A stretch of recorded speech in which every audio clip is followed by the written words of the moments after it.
안녕하십니까. 오늘 시골 목사 서양 철학을 걷다 네 번째 강의를 하도록 하겠습니다. 오늘은 지난주에 고대 그리스 초기 철학을 주로 다루었는데 그 끝부분에 몇 사람을 다루지 못했습니다. 그분들을 간단하게 다루고 오늘 본격적으로 중기 철학으로 들어가 보도록 하겠습니다.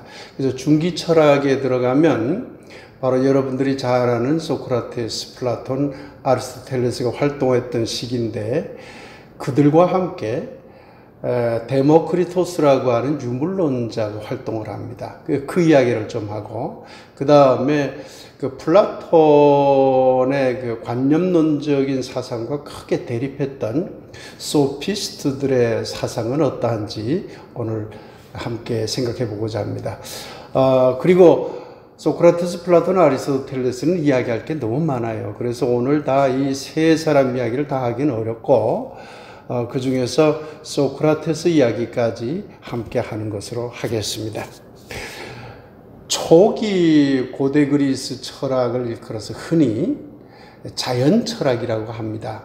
그래서 만물의 근원을 물이라든가 공기라든가 흙이라든가 이런 그 만물의 근원을 자연적 어떤 요소로 설명하고자 한 철학자들이었다고 이렇게 전체적으로 말할 수가 있을 것 같습니다. 그러나 그런 중에서 독특하게 만물의 근원은 수라고 주장한 사람이 있죠. 여러분들 잘 아는 사람입니다. 피타고라스라고 하는 사람이죠. 이 피타고라스는 수학자로 널리 알려져 있죠.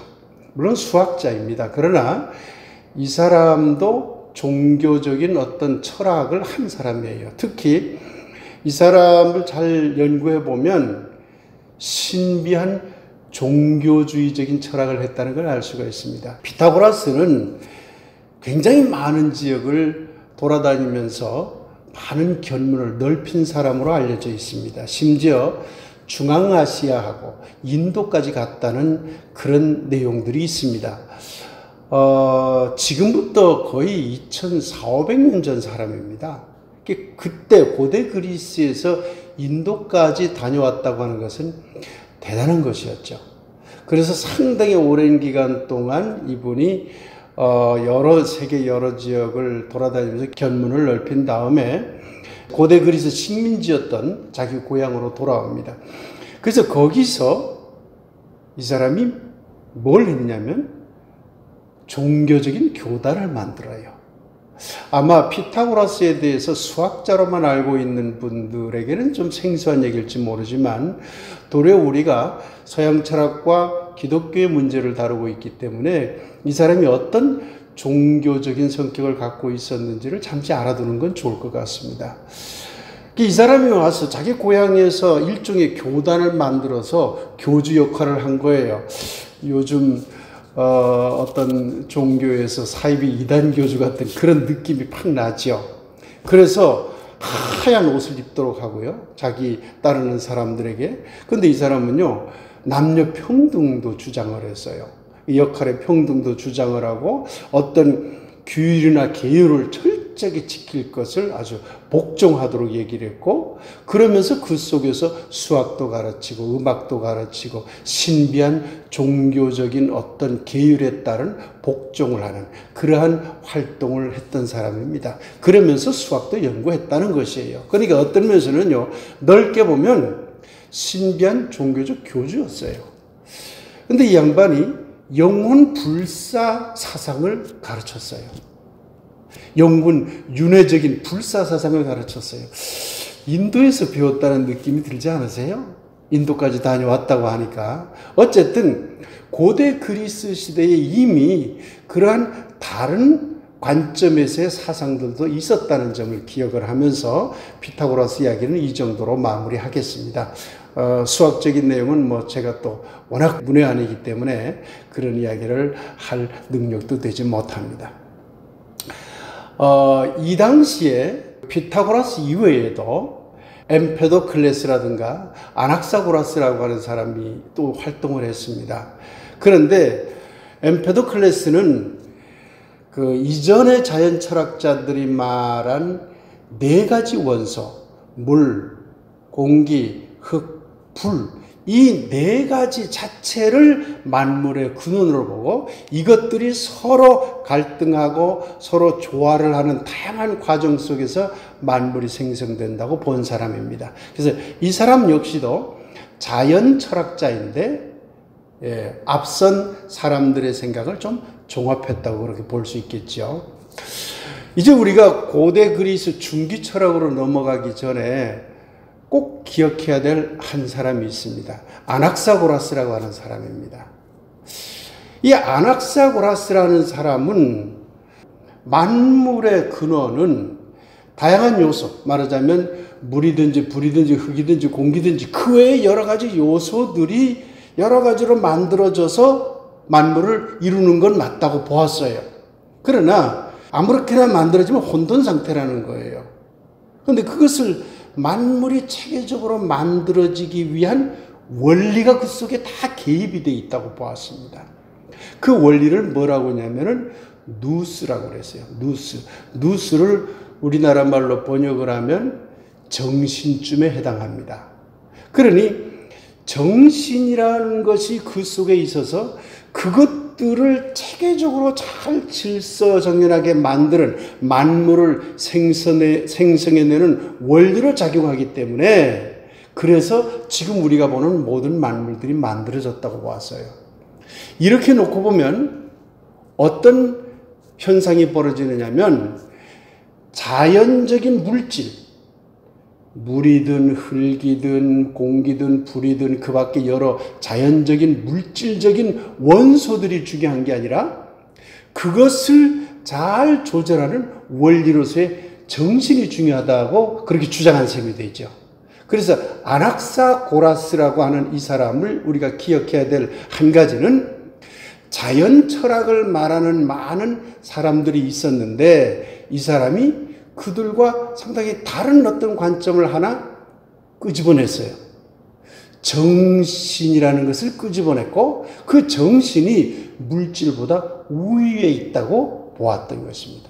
사실 이 사상이 소크라테스나 플라톤이나 아리스토텔레스 사상으로 이어지면서 중기 철학에서의 정신 우위의 철학, 이데아 철학, 관념 철학이 발달하게 된 겁니다. 그러니까 이런 다 앞에 그런 사상가들이 있었기 때문에 아테네 3인방이 태어난 것이지 갑자기 아테네 소크라테스, 플라톤, 아리스토텔레스의 사상이 갑자기 나타난 건 아니라는 점입니다. 그래서 정신 우위의 사상을 맨 처음 말한 사람이 아낙사고라스였다. 이렇게 알아두시면 좋을 것 같습니다. 초기 고대 그리스 철학에 대해서는 이 정도 마무리를 하고요. 이제 본격적으로 중기 고대 그리스 철학으로 들어가 보겠습니다. 유물론자의 대표적인 사람은 데모크리토스라는 사람입니다. 이 데모크리토스는 이 세상의 모든 것은 물질로 이루어졌다고 보았지요. 그런데 그 물질을 이루는 근원적인 요소를 이 앞에 있는 초기 자연 철학자들은 물이니 흙이니 공기니 이런 구체적인 자연물의 어떤 요소를 끄집어내서 그것들이 서로 갈등하면서 만물이 이루어졌다고 보았는데 데모크리토스는 그렇게 보질 않고 모든 물질 속에는 원자라고 하는 것이 있다고 보았어요. 이걸 아톰이라고 보았죠. 마치 오늘날 무슨 물리학을 말하는 것처럼 그 원자가 다양한 싸움과 또는 사랑을 하는 엮어짐의 과정에서 물질이 만들어진다고 보았어요. 그러니까 자연 철학자들의 사상이 대단히 진일보한 사상으로 발전한 것이죠. 그런데 이 데모크리토스는 심지어 인간의 정신이나 사상이나 마음 같은 것들도 인간의 모든 의식 같은 것들도 다 이 아톰이라는 것에 의해서 만들어진다고 보았어요. 정신까지도. 그러니까 철저한 유물론자지요. 어떤 면에서는 정신과 물질이 분리된 존재로 본 사람들도 많았음에도 불구하고 아낙사고라스도 그렇게 본 거잖아요. 정신적인 것과 물질적인 것을 나눴잖아요. 근데 데모크리토스는 정신조차도 따지고 들어가면 전부 원자, 즉 아톰에 의해서 만들어진 것이라고 보았어요. 저는 여기서 이 공부를 하면서 어떤 생각을 가져봤느냐면, 중기 고대 그리스 철학이 데모크리토스처럼 유물론적인 사고와 아테네 3인방, 소크라테, 플라톤, 아리스토텔레스처럼 관념론적인 사상이 대립할 것이 아니라 이 둘이 서로 어떤 조화와 융합을 이루었더라면 세계 역사는 달라지지 않았을까, 그런 생각이 듭니다.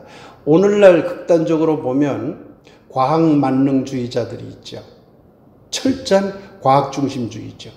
그런데 반대 측면에서 보면 종교 만능주의자들도 있어요. 철저한 종교 근본주의자들이 있습니다.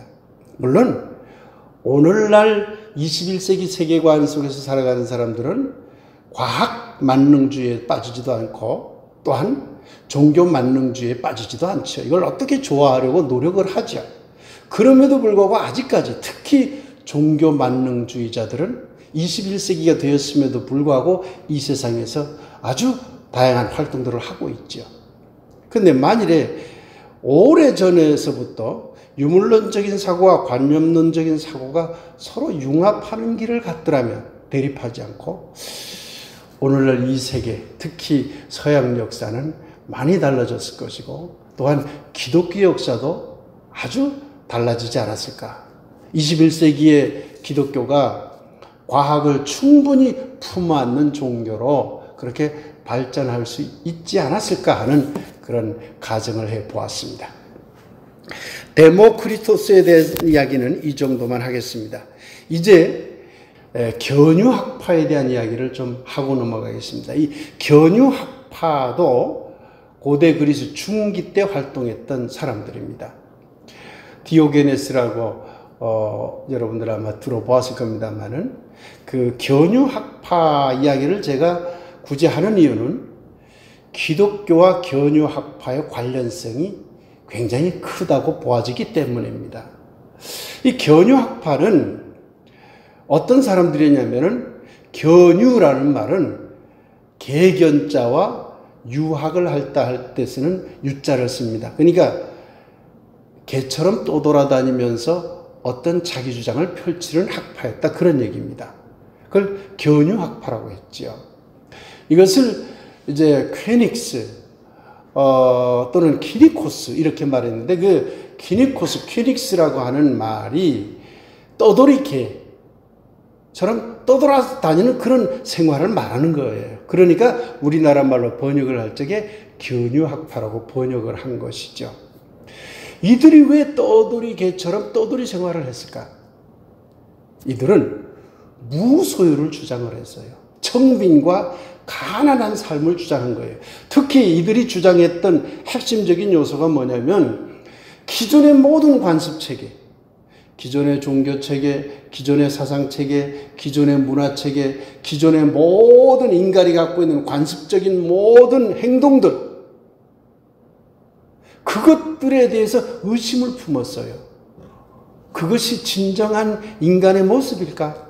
진정한 인간의 모습은 그게 아니라 도리어 인간이 가지고 있는 자연 품성, 본래 자연적으로 주어져 있는 품성에 맞추어서 살아가는 것이 더 중요한 것이 아닐까, 이렇게 퀘션을 단 거죠.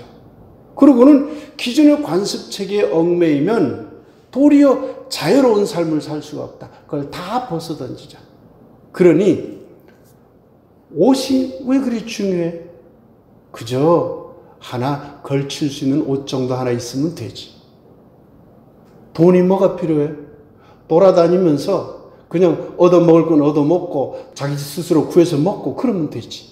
그러니까 당연히 이 사람들은 가난과 청빈의 떠돌이 생활을 했습니다. 그리고 자기 스스로 만족하는 삶을 살았죠.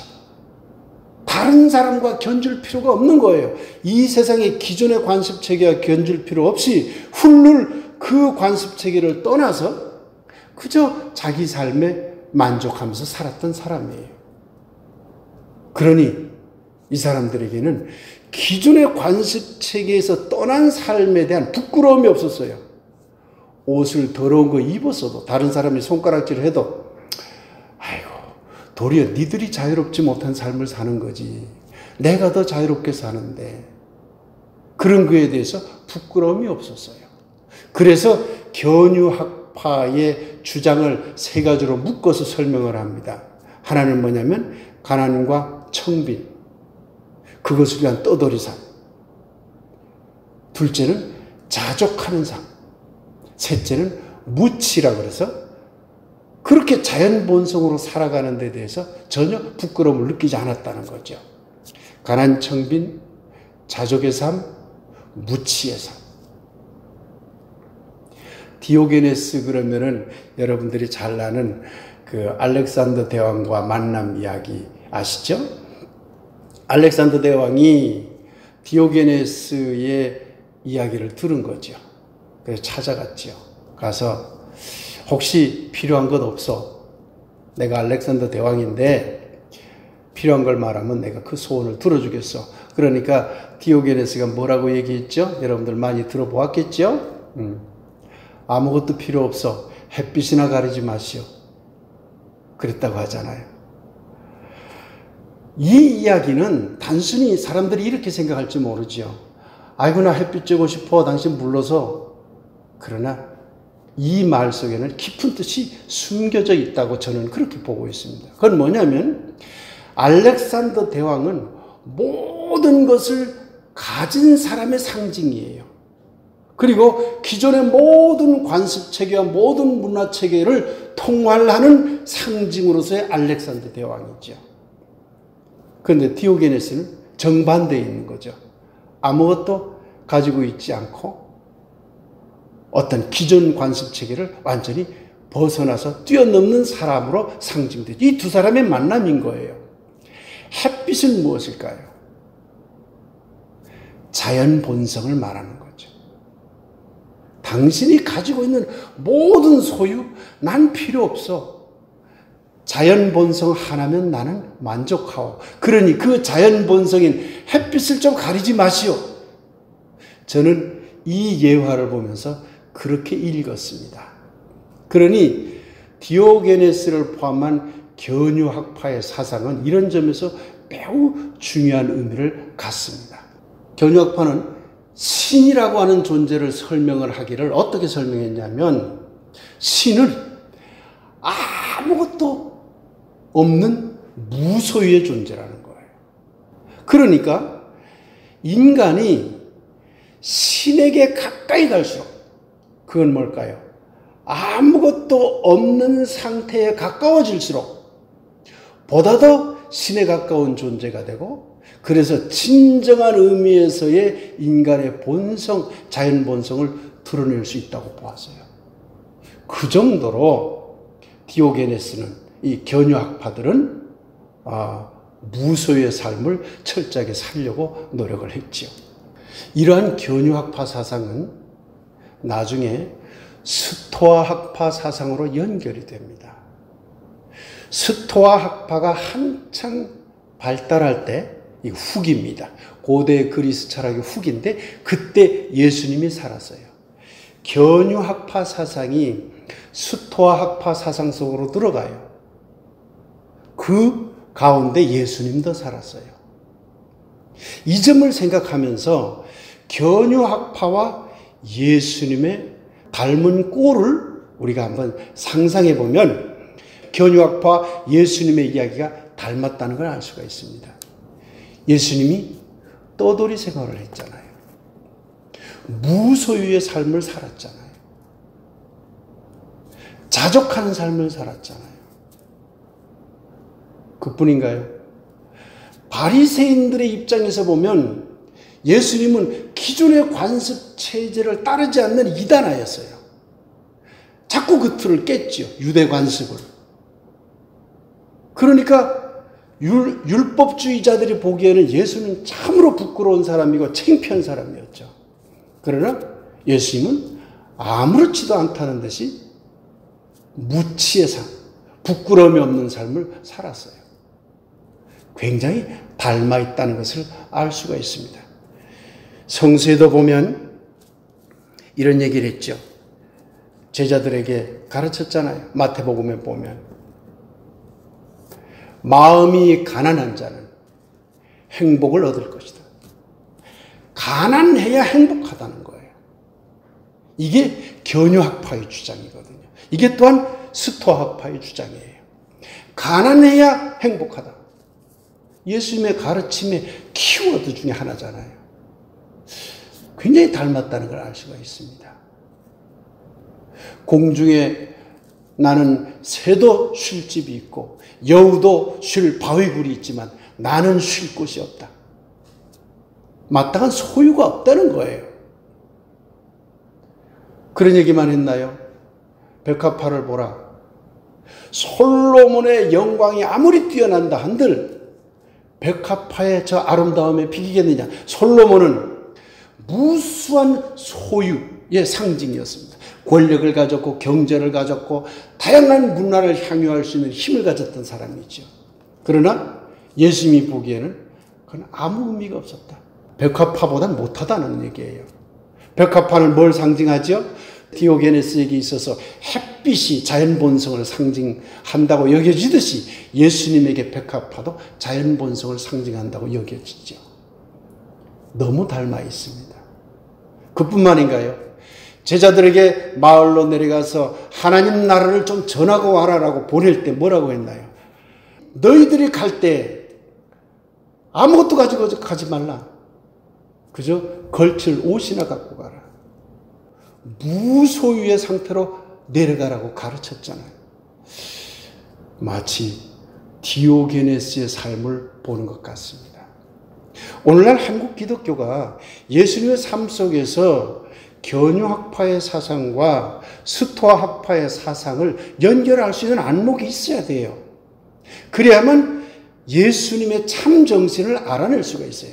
기독교의 교리화된 신앙이 아니라 예수님의 진정한 삶의 모습을 통해서 예수님이 가르치고자 했던 참 뜻을 알아낼 수가 있다라고 그렇게 저는 생각을 하고 있습니다. 그런 면에서 견유학파는 매우 중요한 의미를 갖는다고 그렇게 생각해 두시면 될 것 같습니다. 예수님의 가르침을 받은 이후, 예수님이 돌아가신 이후에 예수님의 제자들이 어떤 공동체를 만들었을까요? 개인의 무소유적인 나눔의 공동체를 만들었어요. 자기 모든 재산을 다 바쳐서 공동적으로 쓸 수 있는 그런 공동체를 만들었죠. 그것이 꼭 성공한 것 같지는 않습니다만 그렇게 베드로나 예수님의 제자들이 그런 시도를 했다는 것 자체는 예수님의 무소유적인 삶을 자기들 나름대로 실천해 보려고 했다는 것을 알 수가 있죠. 바울 역시도 예수님의 삶을 통해서 이런 무소유적인 삶을 배웠던 것 같습니다. 그러니까 바울은 자기 스스로 일내서 어떻게든 먹고 살려고 했고, 그래서 천막도 만들고 가난 속에서도 하나님 나라의 도, 예수 그리스도의 도를 전하려고 했던 거잖아요. 그러니까 예수님의 정신과 초기 기독교 공동체의 활동을 들여다보면 견유학파적인 사상의 흐름을 충분히 우리가 찾아낼 수 있다는 것을 알 수가 있습니다. 이제 소피스트들의 이야기로 넘어가 보겠습니다. 소피스트 그러면 흔히 궤변론자라고 그렇게 많이 알려져 있죠. 그러나 본래 소피스트라고 하는 말은 지혜로운 자라는 뜻입니다. 소피아가 지혜잖아요. 그리스 말로. 그러니까 소피아라는 말에서 왔어요. 그러니까 지혜를 가르치는 사람, 본래 그런 뜻이죠. 그런데 이것이 궤변론자라는 말로 인식이 되기도 했어요. 자, 고대 그리스의 중기 철학으로 들어가면 많은 사상가들이 쏟아져 나옵니다. 그리스 철학 그러면 소크라테스, 플라톤, 아리스토텔레스만 주로 생각할지 몰라도 데모크리토스도 있고 그 외에 디오게네스도 있고 그 전기 시대에 많은 사람들도 있고 소피스트들도 다양한 사람들이 있었어요. 그러니까 많은 사상들을 자유롭게 토론하는 분위기가 만들어졌어요. 더군다나 이 당시에 아테네는 문화적으로, 경제적으로, 외교적으로, 정치적으로 매우 안정이 되어 있었고 잘 살았던 때였습니다. 특히 고대 그리스 자유인들, 고대 그리스 시대는 노예와 자유인들이 있었거든요. 자유인들은 그야말로 풍족한 생활 속에 살았어요. 대개가 그랬어요. 그러니까 그런 풍족함과 자유로움을 누렸기 때문에 다양하게 많은 자기 생각을 서로 나누려고 하는 토론이 벌어졌던 거죠. 토론이 벌어지려면, 자기 생각을 다른 사람들에게 전달하려면 가장 중요한 것이 뭐냐면 자기 생각의 참신성도 있지만 그것을 어떻게 제대로 전달하느냐 하는 방법이 중요했어요. 설득력이 중요했던 거죠. 그러니까 이 당시에 발전한 것이 웅변술이었어요. 소피스트들은 이 설득력과 웅변술에 매우 능한 사람들이었어요. 그러니까 자기가 주장하는 생각이 다소 좀 부족한 것이라 하더라도 그것을 설득하고 웅변을 통해서 다른 사람들에게 전달하는 능력이 뛰어났기 때문에 하찮은 것들도 진짜인 것처럼 다 전달해버린 거죠. 그러니까 깨어있는 사람들이 보기에 저 친구들은 말은 정말 번지르하고 그럴싸한데 따지고 보면 아무것도 아니야. 궤변 늘어놓고 있네? 이렇게 생각될 수도 있었다는 겁니다. 그러나 꼭 그렇게 생각하지 맙시다. 이 소피스트 사상 중에서 매우 중요한 사상들이 있기 때문에 그렇습니다. 소피스트들은 일반적으로 소크라테스, 플라톤, 아리스토텔레스와 대립되는 사상을 전했어요. 소피스트는 많았어요. 그렇기 때문에 어느 한 가지로 그들의 사상을 종합하기는 그리 쉽지 않습니다. 그러나 대체로 소크라테스, 플라톤, 아리스토텔레스와 반대의 의견을 펼친 사람들이었어요. 이 사람들의 중요한 사상이 뭐냐면 진리는 변한다는 데 있었어요. 아테네 3인방이라고 하는 아테네 학파의 주장은 진리는 안 변한다는 거였죠. 이게 크게 대립되는 문제였어요. 소크라테스를 비롯해서 진리는 안 변한다고 봤는데, 그러나 소피스트들은 대체로 진리는 변한다고 본 것이죠. 이러한 소피스트들의 대표 주자로 알려져 있는 사람이 프로타고라스라는 사람입니다. 프로타고라스가 뭐라고 말했냐면 만물의 척도는 인간이다 그랬어요. 이걸 꼭 기억해 주시기 바랍니다. 프로타고라스라는 사람이 소피스트들 중에서 아주 대표적인 인물이고, 이 프로타고라스가 말한 대표적인 말이 만물의 척도는 인간이다 이렇게 봤어요. 인간의 중요성이 이제 본격화됩니다. 굉장히 중요한 포인트예요. 만물의 척도가 인간이라는 거예요. 이 말을 좀 거슬러 올라가서 좀 대비시켜보면 초기 고대 그리스 철학자들이 보았던 만물의 근원은 자연 원소들이었죠. 그러니까 만물의 척도는 자연 원소가 됐죠. 근데 이것을 뒤집은 거죠. 만물의 척도는 인간으로 본 거예요. 왜 인간으로 보았을까요? 이것은 인간의 본성을 들여다보라 그 말이에요. 인간의 본성을 들여다보면 인간의 본성은 끊임없이 변한다는 거예요. 인간의 본성은 끊임없이 변한다. 그리고 매우 인간의 삶 자체가 상대적이다. 절대적인 어떤 기준에 따르지 않는다. 마치 기존의 관습체계에 잘 순응하는 것 같아도 실질적으로는 안 그렇다. 끊임없이 상대적으로 변한다. 그러니 인간의 본성은 불완전하다. 진리 역시 불완전하고 항상 변하고 상대적이라는 주장을 한 것입니다. 그런데 소크라테스는 반대로 간 거죠. 그건 아니다. 진리는 변하지 않는다. 이 두 가지가 서로 대척점에 서면서 진리는 변하지 않는다라는 이론이 플라톤에 의해서 이어지고 아리스토텔레스에 의해서 이어지면서 서양 역사의 가장 큰 주류가 되어버린 것입니다. 예수님은 소피스트들을 어떻게 생각했을 것 같습니까? 소피스트 사상을 제가 정리하면서 만물의 척도는 인간이다라는 프로타고라스의 이 말을 제가 한번 깊이 되새겨 봤습니다.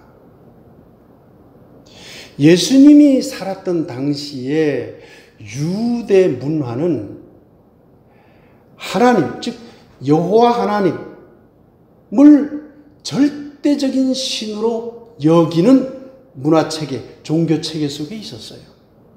하나님은 절대 진리였죠. 그런데 예수님이 하나님을 아빠라고 부른 겁니다.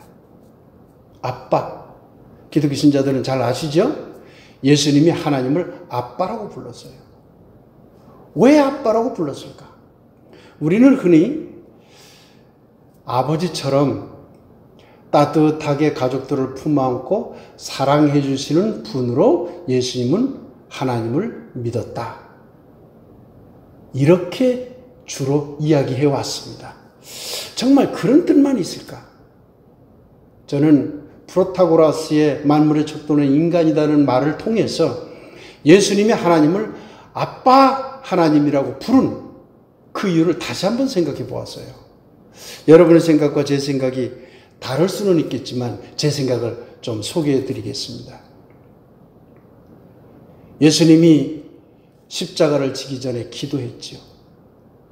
하나님이시여, 아버지시여 그랬어요. 아빠 그랬어요. 하나님. 아빠, 할 수만 있거든 제발 이 잔을 나에게서 좀 옮겨주세요. 이렇게 기도했거든요.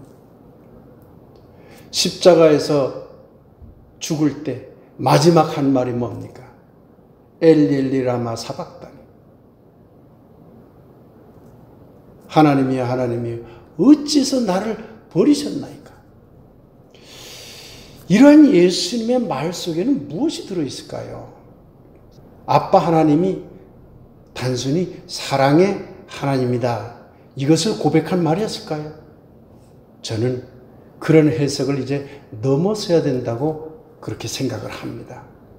예수님이 하나님을 아빠 하나님이라고 본 것은 하나님은 인간처럼, 아버지 인간처럼 끊임없이 변하는 분이라는 고백이었다고 저는 생각을 합니다. 그렇기 때문에 제발 이 잔을 좀 옮겨주세요라고 기도할 수 있었던 것이죠. 변할 수 없는 하나님, 모든 것이 하나님의 계획대로 고정만 되어 있다면 그런 기도를 할 필요가 없죠. 예수님이 이미 다 그것을 알았을 텐데 왜 기도해요? 하나님의 순서대로 따라가면 되죠. 그러나 예수님은 하나님을 절대 고정적인 불변의 하나님으로 본 것이 아니라 인간적인 속성을 가진 변화하는 하나님으로 보았다고 여겨집니다. 그것이 아빠 하나님으로 고백한 것이 아닐까. 물론 사랑의 하나님이라는 뜻도 있겠지만 또 그 사랑의 하나님이라는 말 속에는 이미 변화하는 하나님이라는 뜻도 함께 포함되어 있다고 여겨지지만 깊이 들어가 보면 하나님은 불변하는 하나님, 절대적인 하나님, 완전한 하나님이 아니라 하나님은 자기 스스로 변화하며 상대적이며 불안정한 속으로 들어오신 분이라는 고백을 예수님이 그런 깨달음을 한 것이 아닌가 이런 생각을 해보았습니다. 이제 아테네 3인방 그 유명한 소크라테스 이야기로 들어가 보겠습니다. 앞서 말씀드렸듯이 소크라테스, 플라톤, 아리스토텔레스는 소피스트들의 이야기와 반대, 대립되는 주장을 합니다. 아낙사고라스가 정신우유의 사상을 이야기했죠. 그 정신우유의 사상을 이들이 받아들입니다. 그래서 인간의 정신적인 것, 영혼적인 것, 눈에 안 보이는 것, 어떤 관념의 세계가 이게 매우 중요하다고 보았고 이것을 절대 불변적인 어떤 진리로 보기 시작했다는 것입니다.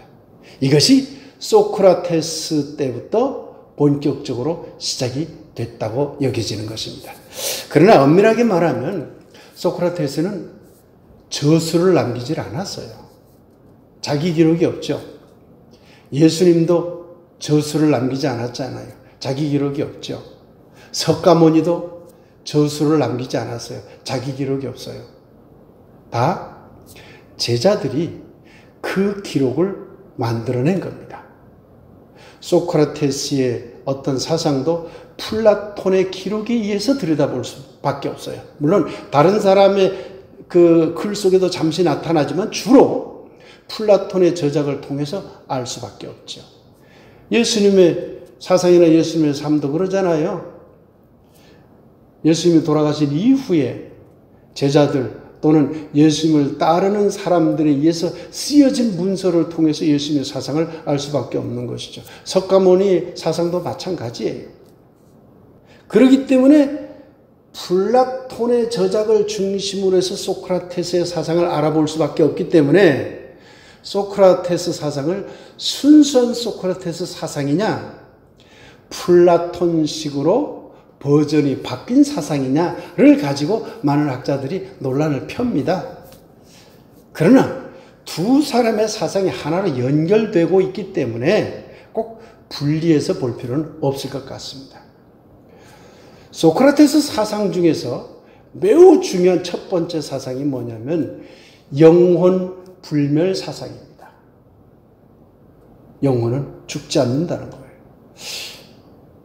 피타고라스 사상하고도 또 연결이 되네요. 영혼 불사 사상을 말했잖아요. 그런데 소크라테스는 윤회 사상은 말하지 않았어요. 영혼은 불멸한다고 보았죠. 영혼은 죽지 않는다는 거예요. 영혼이 뭐예요? 정신적인 어떤 거잖아요. 영적인 어떤 거, 눈에 안 보이는 어떤 거잖아요. 그것이 참이라고 보았어요. 그것이 진짜다 이게. 육체, 몸, 현상적으로 눈에 보이는 것들은 가짜로 본 거예요. 이렇게 변화하는 것들은 가짜로 보는 거예요. 그러니까 영혼은 불변하고 없어지지도 않는다는 거예요. 불멸한다. 항상 존재한다는 거예요. 이게 매우 중요한 소크라테스의 사상입니다. 여러분들이 잘 아는 바대로 소크라테스가 이제 독배를 마시고 죽었잖아요. 그 아테네 그 청년들을 자꾸 미혹시킨다. 꼬드겨 가지고 그 아테네 시민들이 보통 가지고 있는 생각을 자꾸 바꾸어서 다른 쪽으로 이렇게 미혹시킨다. 그런 죄목으로 이제 사형 선고를 받죠. 물론 그렇기 때문에 신성모독죄라는 큰 틀에서 사형 선고를 받는 거죠. 그런데 아마 이 강의를 들으시는 분들 많이 들어보았을 걸로 봅니다만은 그 고대 그리스는 도시국가들을 중심으로 해서 발달했거든요. 그냥 아테네도 일종의 도시국가였어요. 스파르타도 도시국가였고.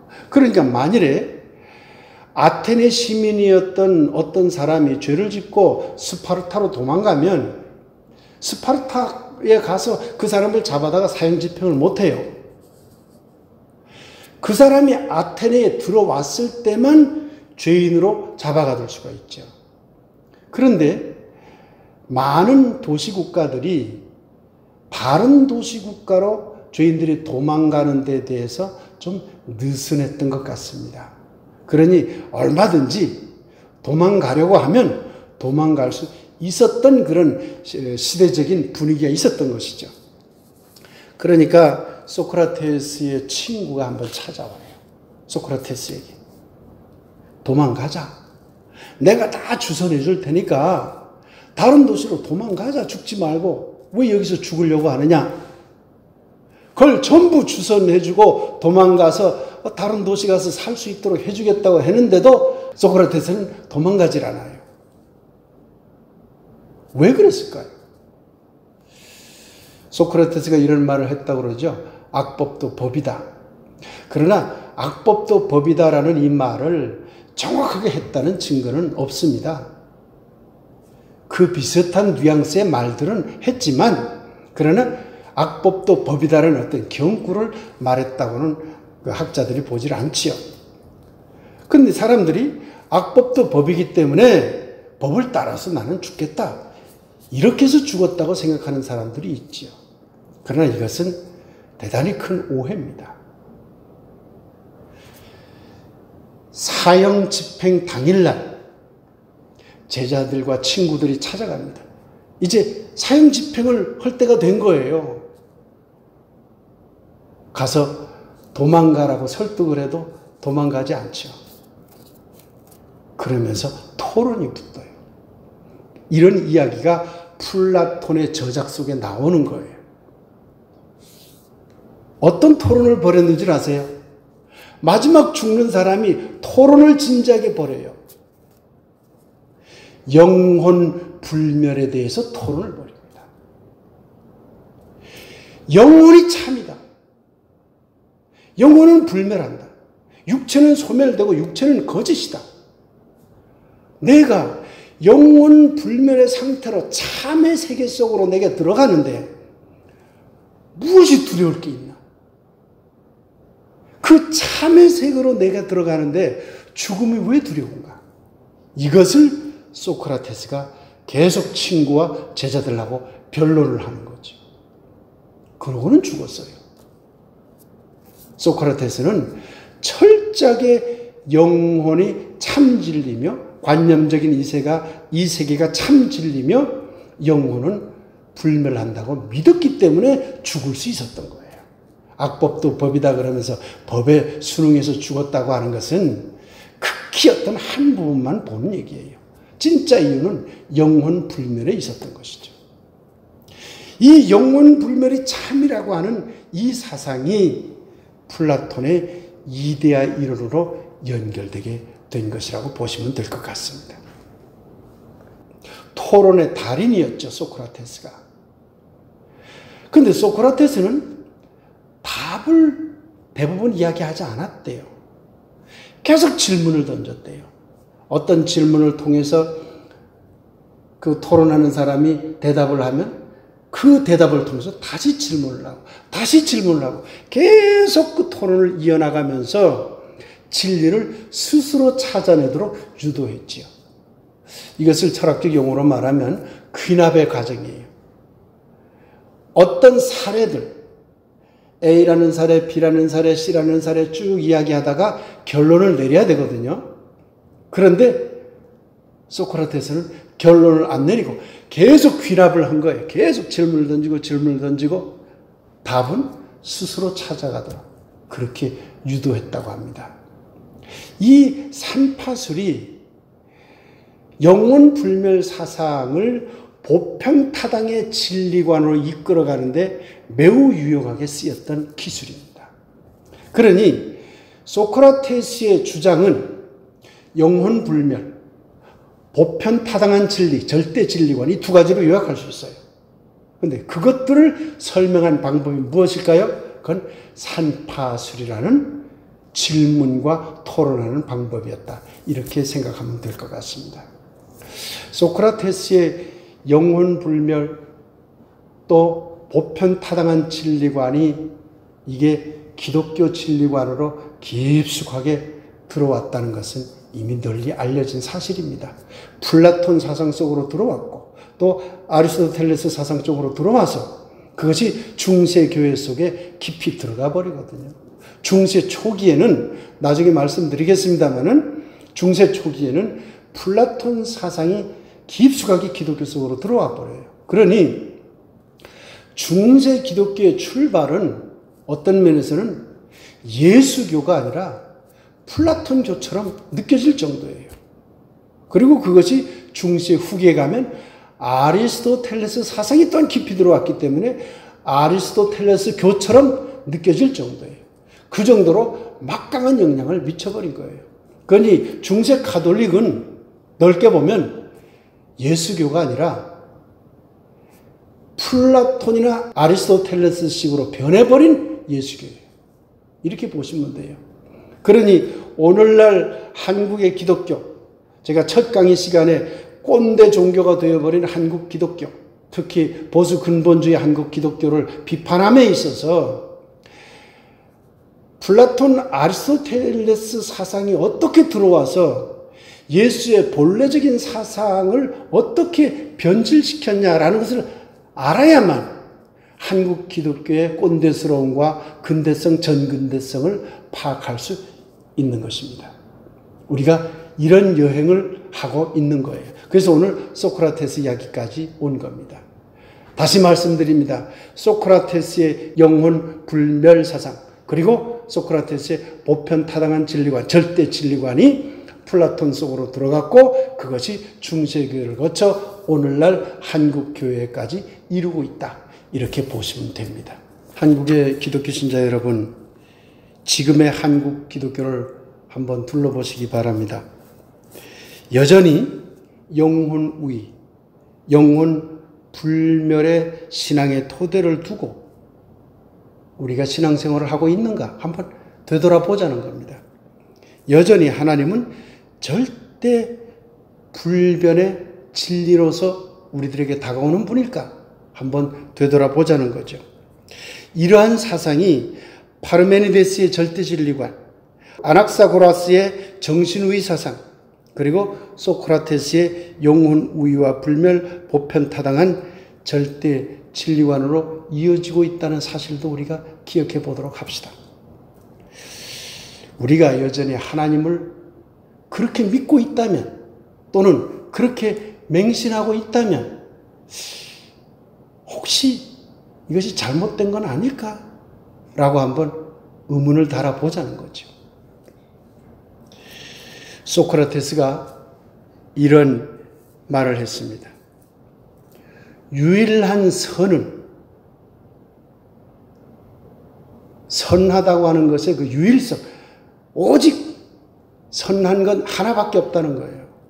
그게 뭐냐면 알미라고 했어요. 암.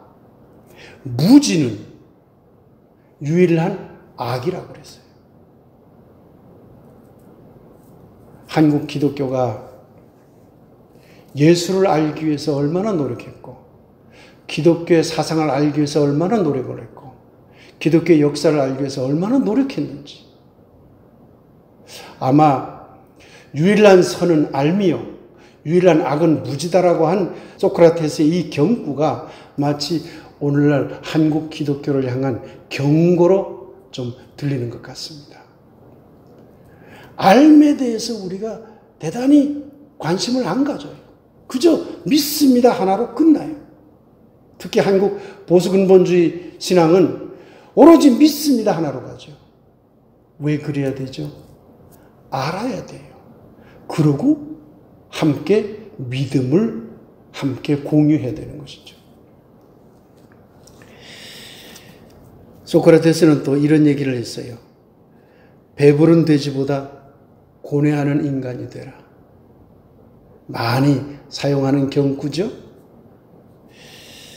한국 기독교는 이미 배부른 돼지가 되어버린 것이 아닌지 걱정이 됩니다.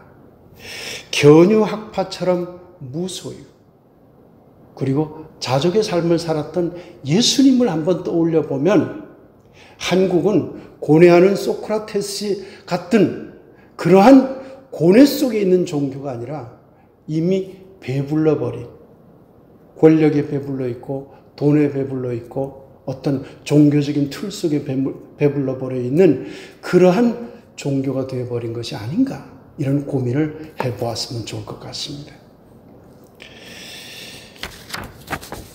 소크라테스가 이런 말을 또 했더군요.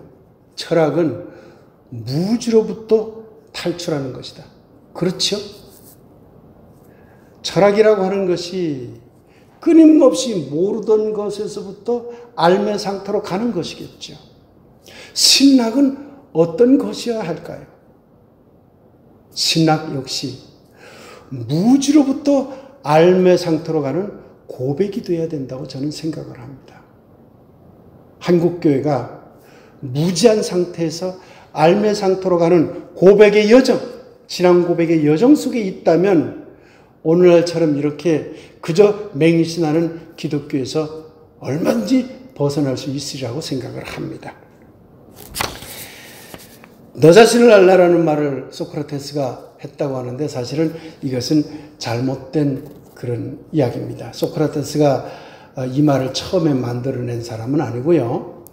소크라테스가 활동했던 당시도 넓게 보면 신화적 세계관이 판을 쳤던 사회예요.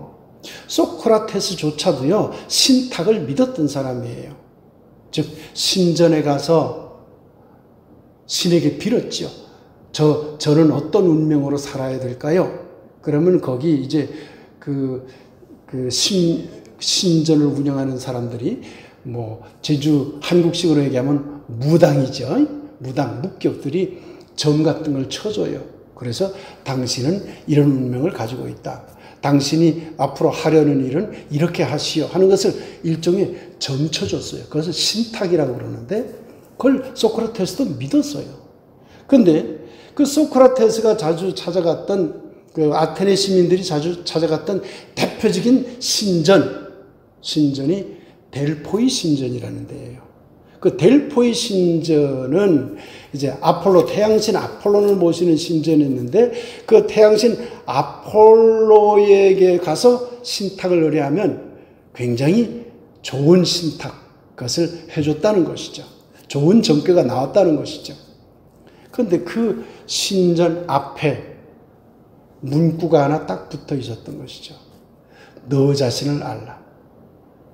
이 델포이 신전에 새겨져 있던 경구를 소크라테스가 자주 활용을 했던 거죠.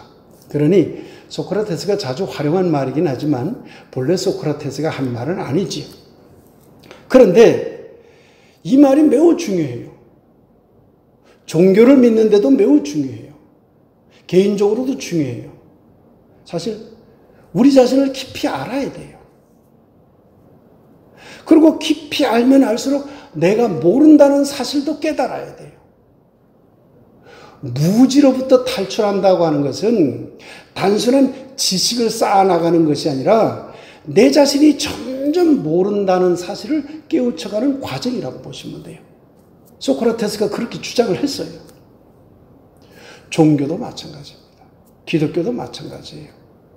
너 자신을 알라라는 이 말은 한국 기독교를 향한 고대 그리스 신전이 한국 기독교 신전을 향한 경고예요. 한국 기독교가 신전화가 돼버렸어요. 그러나 한국 기독교 신전에는 너 자신을 알라라는 말이 없어요. 그 안에 갇혀서 다 무지의 상태 속으로만 빠져들고 있는 것이죠. 이 너 자신을 알라라고 하는 고대 그리스 델포이 신전의 경구가 우리 모두의 가슴에 새겨지기를 빌면서 오늘 저의 강의는 모두 마치도록 하겠습니다. 감사합니다.